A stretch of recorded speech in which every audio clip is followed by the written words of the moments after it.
Hey guys. Oh, that's not a good start. Here we go. Hey guys, Omar here. Those of you new here, I'm an event and portrait photographer in the New Jersey, New York area. And let's talk a little bit about go-to portrait locations that are very safe. Number one, steps. Steps are great. You can put people at different levels. You can pose people's legs. That's the number one reason I like stairs, is because you can actually create triangles with people's legs.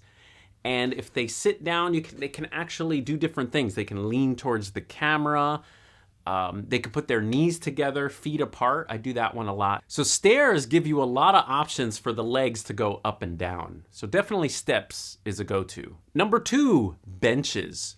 Very much like steps, benches let the legs go either way. So same thing as the chair. The one thing to know when you put someone on a bench, though, is most people, when you tell them to sit down, they completely sit on the bench like this. But all your posing when you put someone on a bench is on the edge. So have them sit halfway, and that way they can kind of lean towards the camera if you need them to. The other thing that's great about benches, especially if you have siblings, is you can kind of pose people in different ways. You know, I usually like to put the oldest child in the middle, and then you can have people on the sides. You know, their legs can be up on the bench, and sometimes you could fit a whole family if the bench is big enough. Three, alleyways, or any kind of hallway where the leading lines from the walls kind of converge on the person. This works a lot, especially if you're a bullseye composition shooter like me. I like putting people in the center of the frame. And the good thing about alleys as well is a lot of times in small downtowns, they're very private. So if you have kids that are shy, you know, you can just start in the alleyway before you start hitting benches and stairs where people are walking around. So a lot of times I'll start in alleyways just to get everyone warmed up. Three, boardwalks. Here in New Jersey, we have a very popular boardwalk down in the Jersey Shore. That's how we say it. And what's great about using boardwalk, I say sidewalk as well too, is it creates a lot of depth in your image. So if you really want to blur out your background, some kind of pathway will do that if there's a lot of distance. Five, ivy. Ivy's great. It's great for texture. It's great for a little bit of leading lines if you shoot down the ivy. It's just great too to give you some green, some forest, especially for me when I shoot in mostly urban locations. Six, doorways. Doorways are a way to frame someone. Let's just be honest here. So a lot of times you can either put the person in the doorway, by the way, or you can have the door balance out the composition. Now you have your standard door, which is great, but you can find other interesting compositions with doorways. Like I did a family recently where the main child that was having their bat mitzvah was in the middle, and then I used other little doorways to sort of group people. The other way is if the door is like kind of maybe like a garage door or a larger door, then that's great because you can put the whole family on a door. So doors are a good option to sort of give you a frame inside of your frame. Oh, seven, art murals. Okay, this one's cheating a little bit because it's like someone else's art in your art, but they're definitely good go-tos. Graffiti and murals give interest. Now, one thing I will caution with if you're doing something near a mural is color casts. And color casts coming off the art might make your person's face like orange or red or green. So just be careful if you're photographing people against the wall. Just be careful not to overdo it, especially if you're photographing families and they go home and do they really want their entire gallery to be like street art?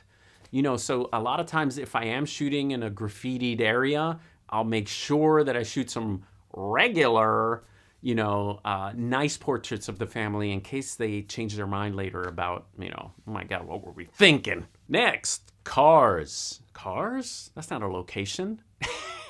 What I mean by that is be on the lookout for interesting cars during your portrait session. I never plan it because it's always luck, but every now and then there'll be a classic car that you just have to shoot with it. And there was one time where I had to ask, you know, the owner was nearby. I'm like, can we use your car? This is beautiful. And it turned out to be perfect for the shoot. Just make sure, by the way, that you don't sit on it, you don't touch it if the owner is not there, okay? That's like super etiquette, like basic human skills. Come on. Now there's two more that are very overdone, but before I talk about those, I just want to say that you can guide the portrait session the way you want. What I mean by that is sometimes the client will pick a location because they like the spot, but you don't have any curbs, you have no steps, you got no cars. The perfect example of that is the beach. I hate shooting on the beach because I'm so limited. You have sand and you got water.